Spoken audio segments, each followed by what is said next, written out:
Welcome to Video Village. I'm Mihir Shah. I'm talking a little quietly because I'm recording this in the middle of the night.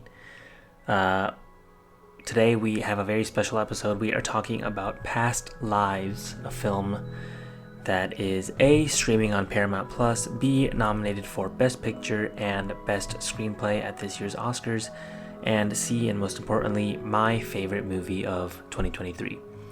I'm joined today by Regina Dongili, the Queen of Philadelphia. I saw this movie with her and our good friend Nicole almost a year ago, 9 months ago, and we both just were absolutely stunned by it. Immediately kind of thought it was perfect, and so it only made sense for us to do this pod together. This is a very special episode just because it's my favorite movie of the year, so I really hope you enjoy it. Let's get into it. There's a word in Korean, inyeon. It means providence or fate. Do you believe in that? That's just something Koreans say to seduce someone. What a good story this is. Childhood sweethearts who reconnect 20 years later and realize they were meant for each other. In the story, I would be the evil white American husband standing in the way of destiny. Shut up. He was just this kid in my head for such a long time. I think I just missed him. Did he miss you? I want to start this conversation talking about the first time we watched it, which was together when it first came out. And I think it was June or July of 2023. Just kind of crazy that it came out that early and it's like still relevant in today's movie world. I guess you could say the same thing about like Barbie and Oppenheimer, but those movies made like almost, if not $1 billion, and this movie is nowhere near that. This is a movie that you also went back to the movie theater and rewatched before it left theaters. Yes, I saw it twice within like 2 weeks. Yeah, so clearly it made an impact the first time. What did you go in expecting the first time you watched it? And how did that sort of morph when you went and like rewatched the movie? Yeah, I remember seeing trailers for it at, I think you and I went to go see Air together, and I remember seeing a trailer for it there. But I didn't see really any marketing elsewhere around this movie. Like it was not, I don't know, buzzing around as much as, the Barbies, the Oppenheimers, that sort of thing. So I really didn't know too much beyond the initial trailer, and that it was the director's director debut as well. Those were the only two things I really knew about the movie going in. And then I think just like being in the theater, like it's not really any movie that you need to see on a big screen. Like it's very dialogue driven. It's a very like internal movie. There's not these like grand scenes or anything. But I was just struck by like how captivated that I was, despite there not being any, huge action scenes or anything like that. I was like an hour and 45 minutes, I think is the runtime, and it flew by for me because I just felt like I was in it. And then immediately like wanted to talk about it and continue talking about it, which is what we did. We went in and got lunch and talked about it afterwards. So that's just like, I don't know. That's how I was feeling the whole time. Yeah, I liked how you said that, you didn't think it needed to be seen on the big screen, yet you were captivated by what you were seeing, which I think is like pretty common for romance movies, right? Like you don't associate especially romantic comedies, but in general, romantic movies with like, oh, you have to go see that in movie theaters. I mean, Anyone But You, the Sydney Sweeney, Glenn Powell movie. It's like, I did want to go see it in theaters because I wanted to go see the movie, but when I couldn't go see it, it wasn't like the end of the world. It wasn't like I was changing plans to go see that movie, right? Right, right. I will say, I think, and this is something that I wanted to talk about, I guess it's a good transition in. This movie, though, does have an internally like very strong cinematic drive, in that it feels like it is cosmically big in what it is talking about, despite living in small spaces. Like the whole movie feels very ethereal, and it's like Right. Talking about Inyan and the universe and energy, and we see this woman's life over 20-25 years or whatever. And I think that part of the movie and the way it was directed and filmed to like kind of like give it this feel of that, like that there's an energy in each scene, despite it just being like two people in front of a merry-go-round. Like there is a like spiritual energy that is somehow captured on the screen. And I don't think I've seen that before in a romantic movie, especially. Yeah, absolutely. It feels like the characters are both like internally they're full and complete characters, but they're also so representative of these big ideas of fate, of destiny, of what it means to know someone in one way and continue to have a relationship with them in a different way over years. Like they're representative of these big ideas, but they're also not stock characters. They're very full and complete in their own ways as well, which I just think is part of what makes it such a masterpiece. The other thing I touched on and you touched on too is like she finds a way to make what is the director's name? Celine Song. Okay. Celine Song. Celine Song finds a way to make like conversations between people who aren't proximately close to each other like interesting. Like, when is it interesting to talk to somebody on Skype or FaceTime and watch that as a viewer? She finds a way to, like, make that something that I'm captivated by. And I don't know how she did it, but that's, I don't know, part of, I just think, yeah, the masterful nature of this film. 100%. That's, like, an underrated part of this movie, I think, is that all of the Skype scenes, I think, there's two parts of it that make it so good. There's the dialogue itself and the way they're acting is so natural. Mm-hmm. It is so believable. And I think just the way it's filmed is like, I think I get a little annoyed whenever there is texting in a movie and they're like showing it in like this like way where you can see the text on screen, or in general, if they're relying too much on FaceTime or whatever. I never felt that in this movie for whatever reason. I always felt that it was like warranted or that it was done really, really, really well. And that's like rare. I don't think I understand exactly what she did to make it so natural and like free flowing. Yeah. I mean, I think like I remember this, and I didn't catch this the first time that I watched the film, but I did the second time that I watched it. There's a whole like 30 seconds devoted to Nora figuring out like how to type in Korean on her laptop to like physically be able to communicate with Haesung. And I think like that's such a subtle choice to make to drive home this bigger point of like what it means to be Korean from Korea and then immigrate and like lose that skill, because as a 12-year-old in Korea, she probably, never had to like type on a computer in Korean. Like she just hadn't reached that age where that was a thing that she needed to do. And then in her adult life in Canada and in America, she's only typing in English. And so she's never had to do this thing, which is type on a computer to speak to someone in Korean. And I think just like the choice to highlight that is something you could easily miss and that I did miss. And then on a rewatch, I was like, oh, that's such a subtle choice to make to just drive home this bigger point. And so, that just, again, leading to making it interesting to see people texting and typing. It leads to, this bigger idea of, what it means to be, I guess, like a new person and with a new identity having this new life, but then still drawn to their past life. There's a shot in the first 10 minutes of the movie where I think it's after Nora tells Haesung that she's leaving, or rather like he finds out somehow. I'm not exactly sure. And the shot is of Nora walking up these little steps to the right and Haesung walking down a sort of like flat path.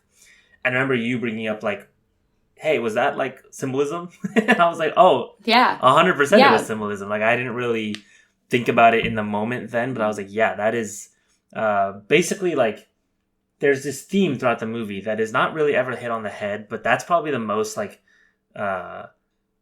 obvious time that it occurs of like, you know, Nora moves to America and seemingly moves on in her life. You know, she has a career and she's independent the way Americans are independent. And she obviously gets married while Hae-sung is living this more traditional South Korean life. And he's the one who kind of has been chasing Nora, or rather like trying to find her both times.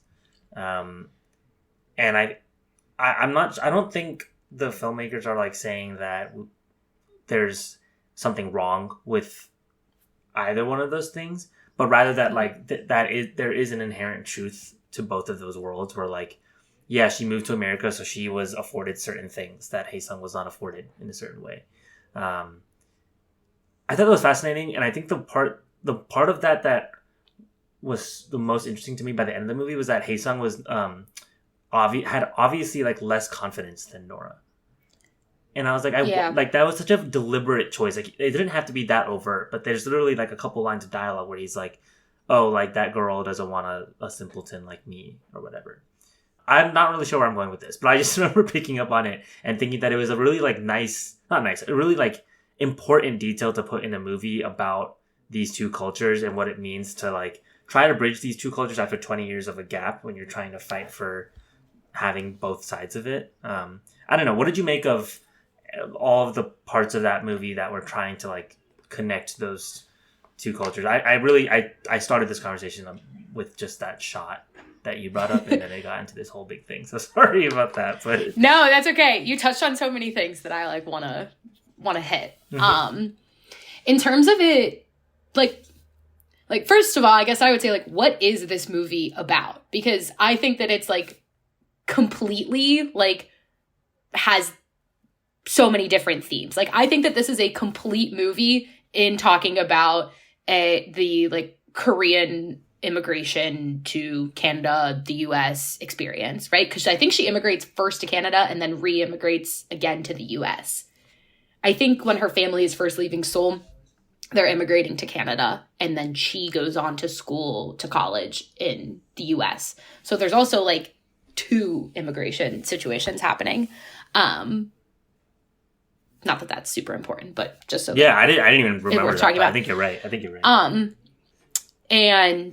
But so I think that this is like a very complete movie just in talking about like what it means to have this dual identity.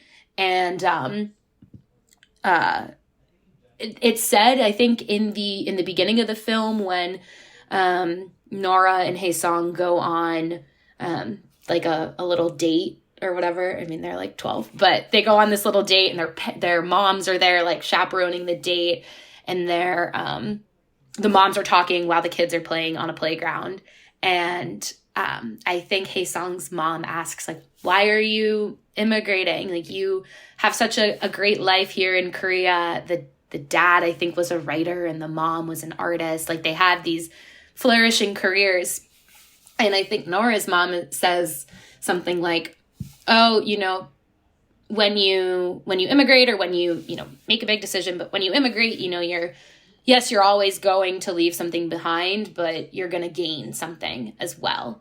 And then I think that like that theme really resonates throughout the entire film, in terms of like, yeah, what it means to have these dual identities. Like, yes, you can focus on what you're giving up, and in some ways Hae-sung represents what Nora is giving up, and then Arthur represents what she is gaining. I mean, there's a lot to talk about there. But I think, yeah, there's all these really subtle moments and choices in directing that are representative of that idea. The idea, yeah, that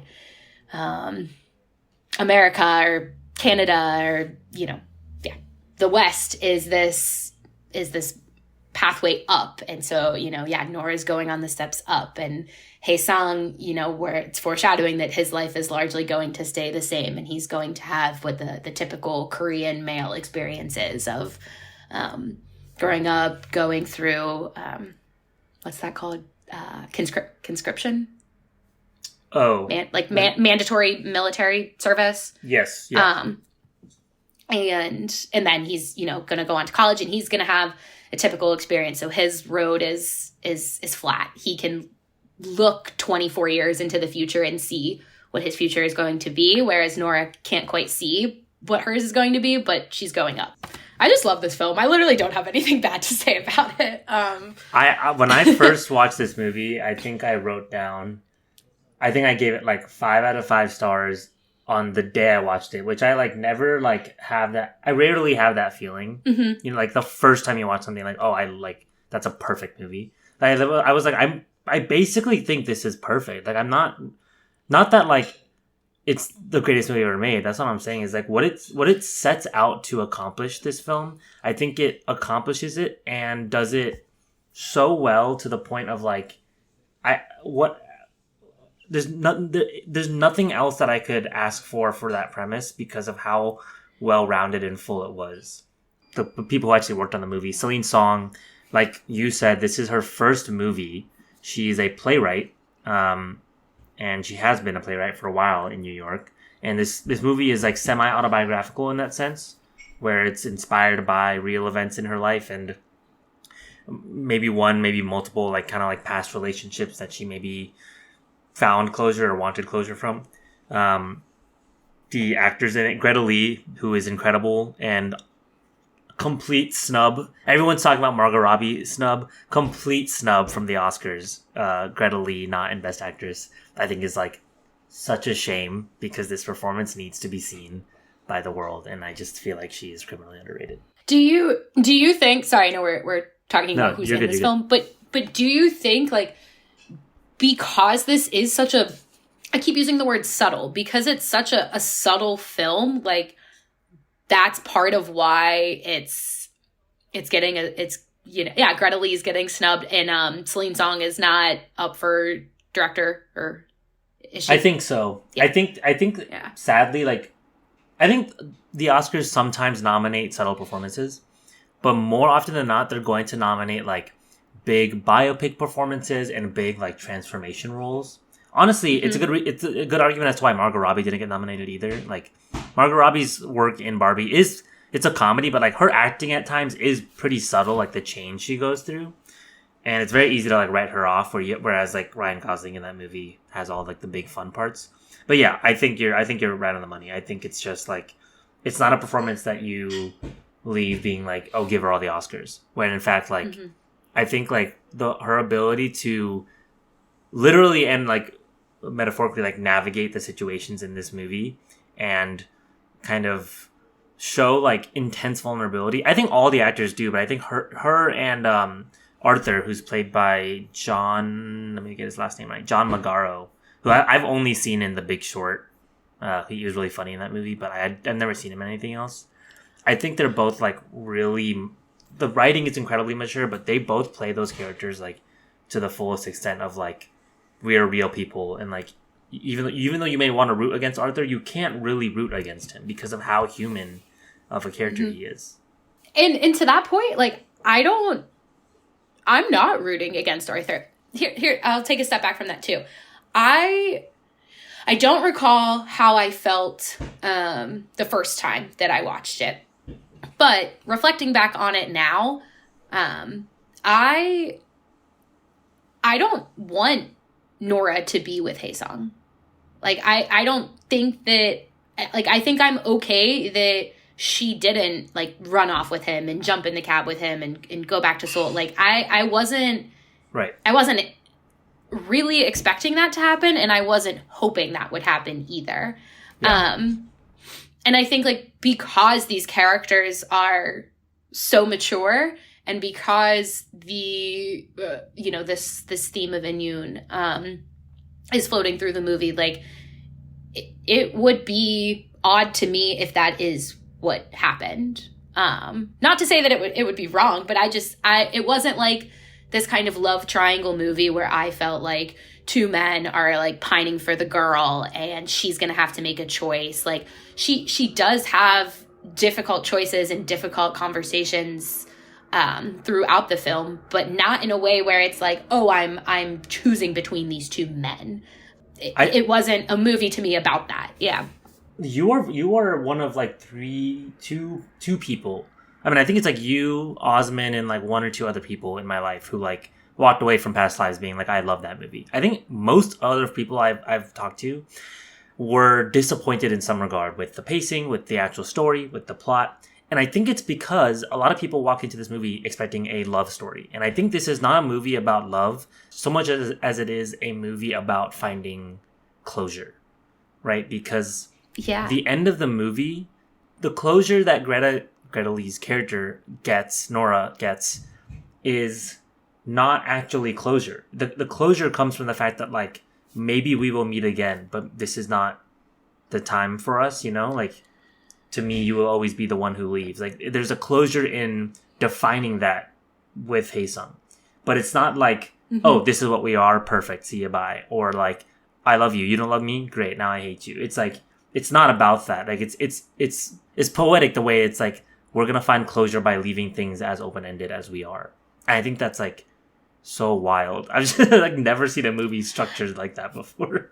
Not to get too deep and personal, but I think like I have that view about like people who were in my life platonically, romantically, whatever, of like you felt how you felt about them in a moment, and you know, however brief or long that moment was, and you learned something about them. They know, you know something about them. They know something about you. You shared something, and that will always stick with you no matter like how it ends. Like I very much view my life that way and the people that I've met. And so maybe that's why I really resonated with this. Like, I don't think that Nora was scratching an itch on like an old relationship that she had or being selfish toward her marriage. Like I really didn't view it that way. And that's like some takes that I've heard from people as to why they didn't like this movie, that she was being selfish by entertaining Hae-sung for all these years and letting him come to New York. And that I just feel the complete opposite. I don't see it that way at all. No, I didn't either. And I think I mean, I'm forgetting exactly how, but she is forthcoming with the fact that she is married. Or rather, like, maybe even Hae-sung knows that before coming to America. So it's not like she's leading him on. It's not like she's like, yeah, come here and I'm going to run away with you. I think they're both looking for the same thing, which is why I found it so beautiful that one of the first things Hae-sung says to or about Arthur is that, like, I hate that I like him so much, or something along those lines. And so it's like, yeah, he in that line, like, he acknowledges the fact that he obviously has feelings for Nora, but at the same time acknowledges the fact that, like, she's got a man. Like, I don't see that. Yeah, I don't see it being like disrespectful by any of the parties. Arthur is mature to allow her to, I don't want to say like explore that, but to like, I guess like go and have like an active experience with this person that she hasn't had like any active experience with and in the last 25 years. Like all their communication has been passive through, crossing oceans and hasn't been in person. So I think he's just allowing her to go and have that.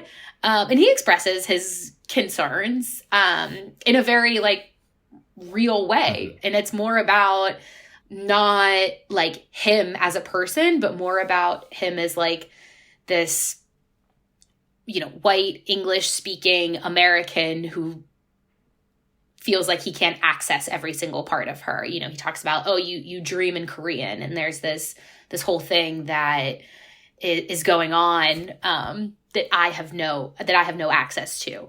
And he, I think, knows that Hae-sung represents the parts of Nora that Arthur can't access. And so, yeah, sure, maybe there's a little bit of tension in that. And he's valid to express that. But I didn't get like him feeling like jealous or even him feeling worried that she was going to leave him Right. I don't know. Maybe I'm like also implementing some sort of nostalgic take on this, but I just don't think the movie is about like Nora trying to get the best of both worlds and continue to have both of these men in her life. No, and, scratch an itch. Yeah. I don't think it is either. And I think the maturity of the film comes to the fact that like I think like a lot of the scenes with Arthur's character are acknowledging that idea that like the audience is probably feeling uncomfortable for either the character of Arthur or the character of Nora. And I feel like their scenes together are meant to address that tension, maybe not in the way that audiences would want from a traditional romance movie, but I think like the way you're saying conveyed a level of like understanding between the two of them. Because I think it's like, yeah, like it's Arthur letting Nora kind of like be or get in touch with her inner child again, right? Like even some of the scenes where they're walking, her and Hae-sung are walking around in Dumbo in Brooklyn together. It almost looks like especially the way Hae-sung walks, he has a mannerism about him that almost feels like he's kind of just like a kid walking around. Something about the backpack and something about like the simple nature. He's not trying too hard or anything. He's just there. And then, of course, like that famous shot of them in front of the merry-go-round. It's like, yeah, merry-go-rounds are associated with children, and they were children when they met. And it's like going round and round because it's Inyun and it's destiny and circular. Like they're back on a playground again. Yes, like, exactly. They were when they first had a date. Yeah, God, this movie works on so many levels. I don't understand how people don't like this movie, man. It's just a shame. This is like, I don't think I said this at the top of the episode. Maybe I'll like put it in the intro, but this is my favorite movie of the year above anything else. And there's a lot of things that come close to being like what I think is the best movie of the year, but like this is it. Like this is a movie that I will cherish for what it is and what it meant in the moment immediately. And it's not that I like related to certain people in my life and was thinking about that, but it's just this like we live in an era that's so nostalgic for everything. We're nostalgic for yesterday, but this movie displays nostalgia in such a like, despite it being a modern movie, in a very like thought-provoking and mature way that I've never really seen on film from like a modern filmmaker. Yeah, I mean, I agree as well. The conversation between Arthur and Nora when they are like getting ready for bed, I think it's like she goes and sees Hae-sung day one, and she like comes back after their date together and is like, oh, like she says to Arthur, you know, you're right, he did come here to see me.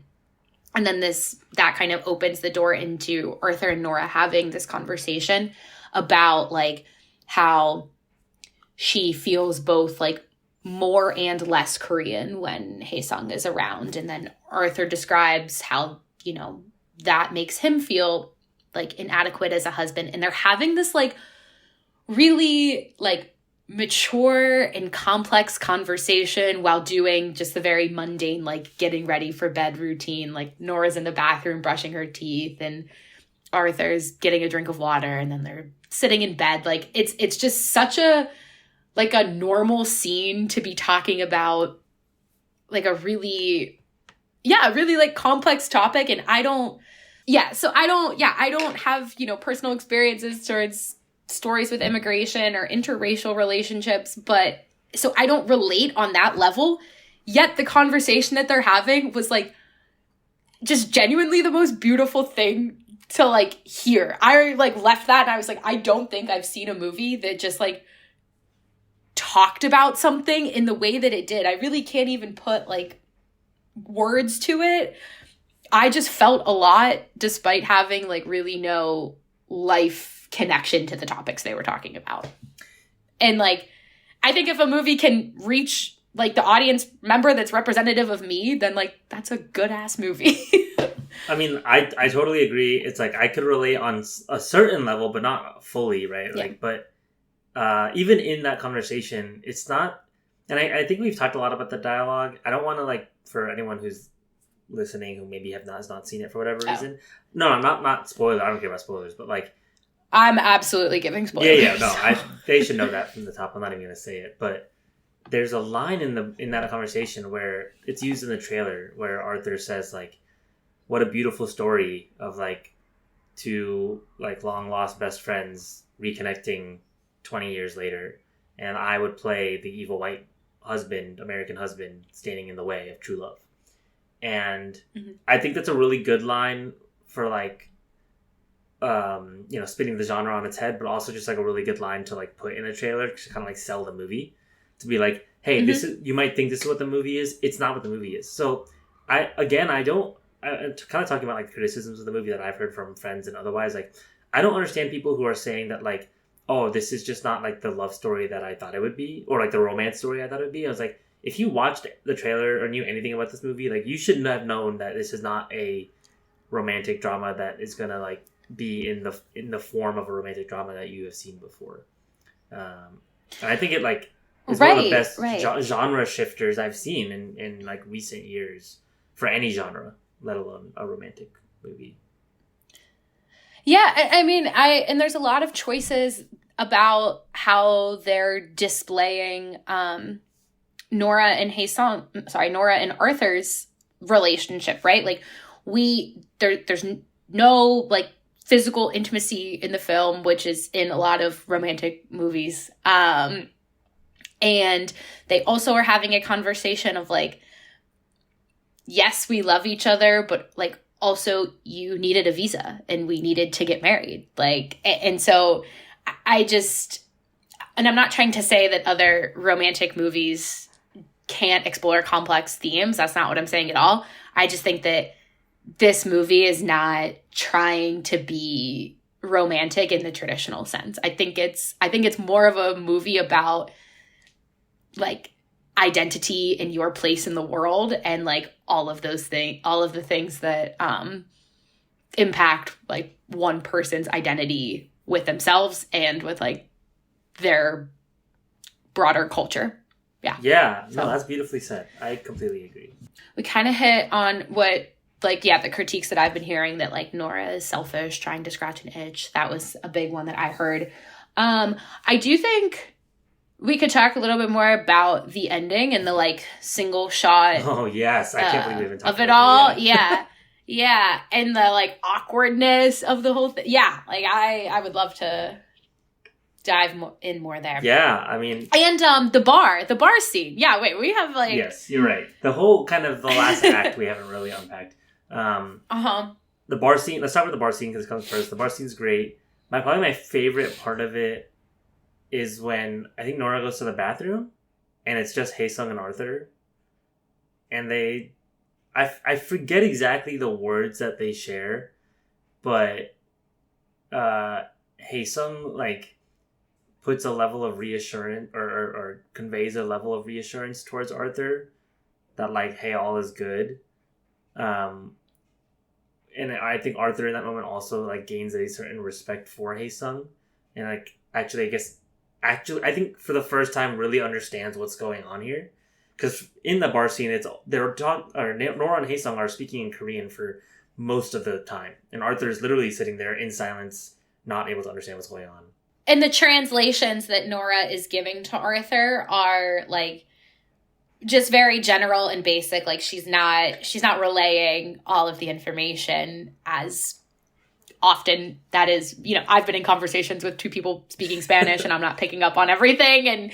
And yeah, so you feel for Arthur in that moment, but it's not in a way of like, oh, he's not getting cucked. He's not getting cucked on screen. Yeah, exactly. Like, it's not like these two people are falling in love in front of him and there's nothing he can do to stop it. It's more of just like, again, this part of his wife that he cannot access. Like, there's this whole being that he can't have access to, that he is watching this man be able to have access to. Right. And for all intents and purposes, he probably thinks he's getting cucked.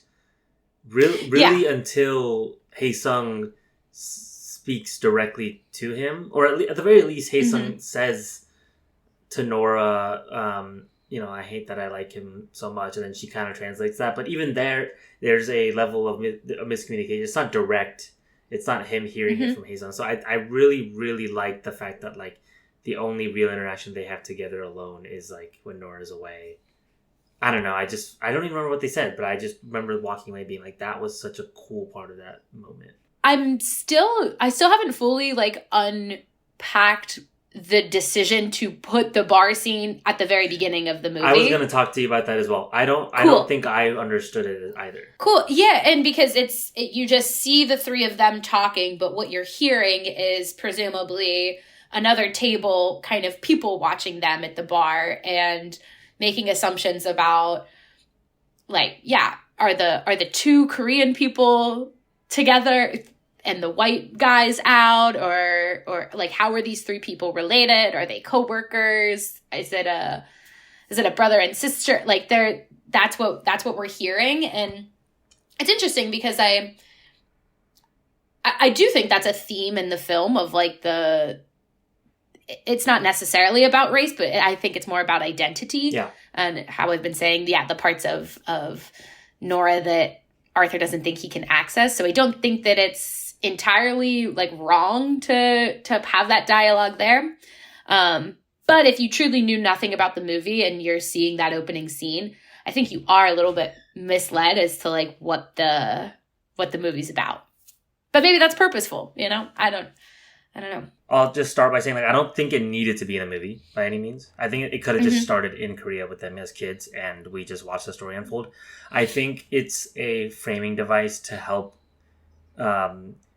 draw in viewers to a drama and trick them into thinking it's like a romantic movie, or like rather a movie about who's she gonna choose.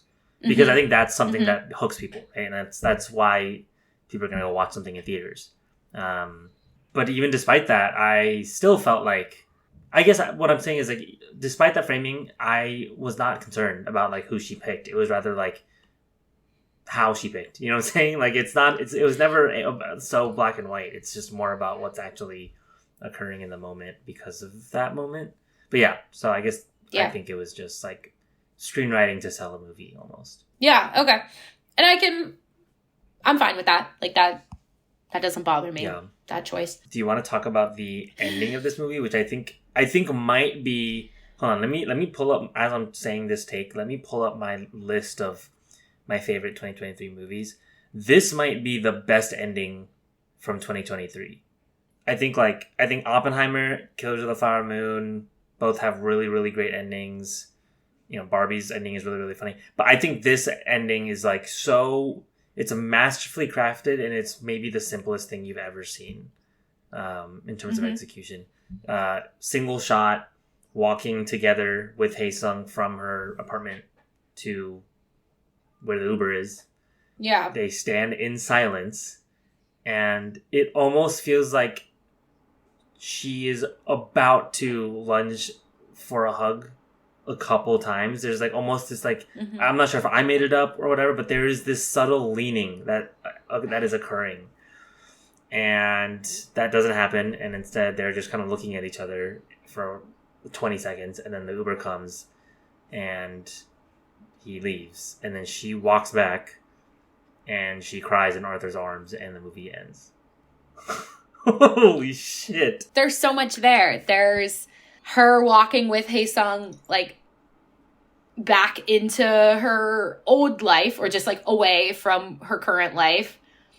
They're having this like, we've all had awkward moments waiting for Ubers with people, right? It's like when you say goodbye to someone and then you walk in the same direction, you're like, right. You know, so there's like just that like human aspect of like something we can all relate to. Yes. But there's zero dialogue happening. Yeah, I got the swaying or the like, yeah, like she's about to lean in for a hug, or like maybe like opens her mouth like she wants to like say something, almost just to like fill space, fill time kind of a thing. And then it's not until, what does Hae-sung say? Like, you know, what we had in this life may mean that like something, you know, we could have something else in a future life, or we had something in a past life. Yes. He like brings back Inyun, essentially. Correct. Yeah. He says something like, are we experiencing a past life, or is this what our relationship will be like in the next life? And then she says, I don't know. And then he's like, I'll see you then, basically. Or like, I'll see Yeah. you. You know, And I it's think like, I'll see you then. Like, I feel for him, like, he gets his closure, or he gets like, I feel like in that moment, I knew that Hae-sung would be okay. Like, that he had gotten what he needed. And him saying that, like, he understands, like, whatever, yeah. His shot with Nora is not happening in this life, but maybe it already happened, or maybe it will be. And I like that for him. Like, I'm happy with where each of these characters land. Yeah, me too. At the end of the day, I think, especially Nora, but they both really just needed closure. Like, I think Hae-sung wanted Nora, needed closure. I think Nora wanted closure, needed closure, got closure. Or rather, Nora didn't know what she wanted, but she needed closure. Yeah, it's beautiful. Yeah, is there more on that you want to say? I mean, I think you nailed it on the head when you said, you know, it's like walking back into the past and then into the future. I think I remember picking up, I think they're standing in front of a red door in that moment. And I remember trying to figure out what the colors represented in this movie. I think we talked about that on the first day that we saw it. And I don't really now remember what theories we had going, if any. Do you remember anything that we were saying? Well, because also in this end scene, they flash back to, like, the last time they saw each other, essentially. And it's Nora going up the steps and Hae-sung walking, you know, home, like how we previously talked about. And so they flash back to that again. And I think we had maybe thought that the way Hae-sung was dressed in that scene as a child was representative of Korea, and the way that Nora was dressed was somehow more representative of America or the West, you know. And so I don't know that we landed on, like, if we were right or if we were just kind of making stuff up. But I think that there's also some sort of ode to that happening at the end too. Like, I do think we are supposed to feel that Hae-sung represents, Hae-sung represents quite literally Nora's past life. Yes. Like, in a very, like, period sense. Not in this, like, metaphorical way. And so I think that, yeah, we're supposed to get that from the ending in a metaphorical way, and quite literally in a literal way. I completely agree. Yeah. I don't really have too much else to say about it, but it is, like, my favorite ending of the year. Just because of how much it leaves you wanting more, but not in an unsatisfying way. Yeah. Do you care about the Oscars? I have been, like, trying to watch all the Best Picture noms and choosing to care about them in that way. I am so happy that this film was nominated for Best Picture. Like we were saying, you know, it's a really subtle film. It knocks out of the park what it sets out to do. And I'm, like, proud of the Oscars for recognizing that and wanting to give them a nom. I don't think that it will win. But I'm happy that it was nominated. And, like, Celine Song, you're 1 for 1. Like, that's awesome. Yeah, and she herself got the screenplay nomination as well, which is good. Oh, she did. Yeah. Oh, she did. Oh, I didn't even know that. Best original. Okay. Yeah. I mean, I think, like, I don't think there was ever a chance that she would have gotten nominated for Best Director, but I think, like, she definitely deserves it. Obviously, again, like, Greta Gerwig's Best Director snub was, like, the big news, which makes sense. Like, but Gerwig should have been nominated, but Celine Song was, like, right behind Gerwig in my mind as to someone who's like, yeah, she should have been on that list as well. No acting nominations is tough. No Best Score nomination. We have talked about the music. I thought the music is really, really, really good in this movie. It's just really beautiful. I remember listening to it, like, that summer a lot and just being really, really into it. Yeah, very well done. I should definitely go back and visit the soundtrack. Now that I've listened to your Hans Zimmer podcast. Oh, yeah? I have a new appreciation for movie scores, so I should go back and listen. You know, that was one of my longest episodes and one of my most popular, and I was really proud of that. I'm glad you listened to it.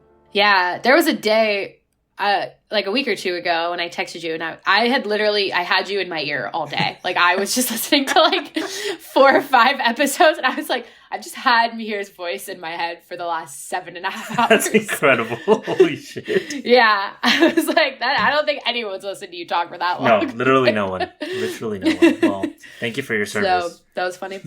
For sure. Yeah. This is just it's a tough year to be a movie. This year had just like so many bangers. A24 though, knocking it out of the park with another great film with Past Lives. Yeah. So. Weirdly, I think actually A24 had so many good movies this year that I think it actually hurt Past Lives' chance of actually winning more awards, or rather getting nominated for more awards. You're saying you think that hurt them or helped them? I think it hurt them because I think if A24 had one movie that they were like, this is our Best Picture darling. Like last year, A24 had a lot of movies as well, but there was only one movie that was like, this is our Best Picture darling, and that was Everything Everywhere All at Once. Yeah. Mm-hmm. I think this year, let me pull up the list, but like, just like off the top of my head, Past Lives, The Zone of Interest, which is a UK movie, but also an A24 movie that got nominated for Best Picture and Best Director and Best Screenplay. They also had The Iron Claw, which did not get nominated for anything, but like if it came out a couple weeks earlier, it probably would have gotten nominated for stuff. Right. I don't have their like filmography in front of me. I can pull it up, but in general, they had a lot of good movies this year, and I think like Past Lives came out, and that was the talk of the town until it wasn't, and suddenly it was like Zone of Interest. Priscilla had its moment. Anyway, it's a movie studio that is just really good, so like not gonna fault them for that, but right. So. But no, I mean, it's gonna be remembered for like it having these noms that it does is gonna put clout around it, and this is, I mean, we haven't said it, but we've been alluding to it. This is a timeless movie. Like this, I think. Like 100%. I mean, you can watch this 40 years from now and still feel the same way, and so I'm excited for this film to like really pop off. Like, I think that this is going to be a film that, in 5 years from now, people are going to be like, wait, how did we miss this when it came out? Mm-hmm. And so I'm excited for that and to be in front of the 8 ball and be like, yeah, I saw it twice. So 100%. No, I agree. But it's also an underrated New York movie. A lot of beautiful New York shots. Yeah. And okay, I love that. That's what I mean. Like, it's just such a, like, it's doing everything against what, like, a romance movie would do. Yep. There's no sex. They're not romanticizing New York City. I mean, they are. Like, sure, they're at Dumbo. They go to the Statue of Liberty. Like, they do those things. But the movie's not about, like, being in love in New York. Right. Like, oh, my God, it's just such a good film. Yeah, it's gorgeous. I agree. Everyone should go see it. I've been putting off this podcast episode, Regina, for 8 months. I could have recorded this last June. And I was like, no. We probably should have. We would have had much better takes. Probably. But I also think we would have just, I mean, we yes-anded a lot to each other here, but we probably would have just been doing that more. Yeah, I agree. I mean, it's tough because I remember watching it and knowing that I loved it. It immediately was like, this is my favorite movie that I've seen in a long time.